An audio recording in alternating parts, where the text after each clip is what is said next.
Did you know James Gunn wrote a video game? It's called Lollipop Chainsaw, and it's an absolute blast. Welcome to Bite Size Bunny. My name's Tony, and today we're going to be talking about Lollipop Chainsaw RePOP. Lollipop Chainsaw follows Juliet, a cheerleader who is born into a family of zombie hunters, and on her birthday, a zombie outbreak takes place at her school. Now it's up to Juliet and her trusty chainsaw to take out the undead and put an end to the madness. This game is bonkers in the best way possible. You can absolutely tell this is from the mind of James Gunn. You've got the witty, crude humor, you've got the cast of eccentric characters that are very likable, and you've got a fun soundtrack to back it all up. Throughout the entire game, you've got your decapitated boyfriend's talking head strapped to your waist, and as ridiculous as it sounds, the relationship and banter between Juliet and Nick is oddly charming. The comedy didn't always work for me here. There's some bits that feel dated and like a product of their time, but I did get some laughs throughout my 5 to 6 hour adventure. As far as the gameplay goes, I had no clue it was going to be this much fun. From a mechanical standpoint, it's very simple. There's not a whole lot going on here. It is very stripped down and easy to figure out. But as you progress through missions and upgrade your character, you do get to unlock various combos and moves you could use to dispatch the undead,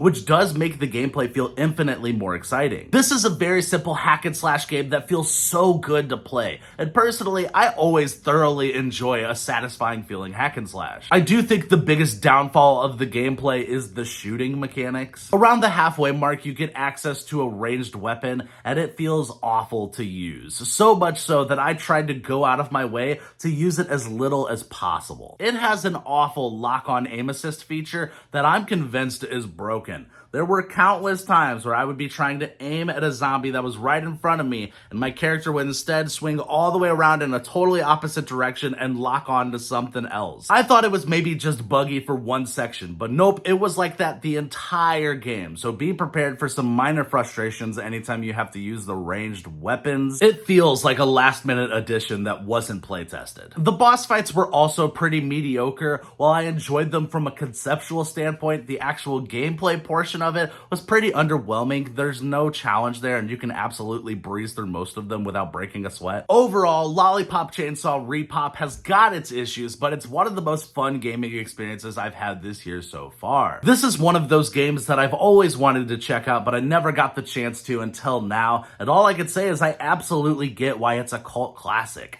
I'm going to be giving Lollipop Chainsaw RePOP a 7.5 out of 10. Thank you guys for watching. I hope you enjoyed this review. Like, subscribe, and all that YouTube stuff. And have you played Lollipop Chainsaw or Lollipop Chainsaw RePOP? And if so, what are your thoughts on James Gunn's first video game?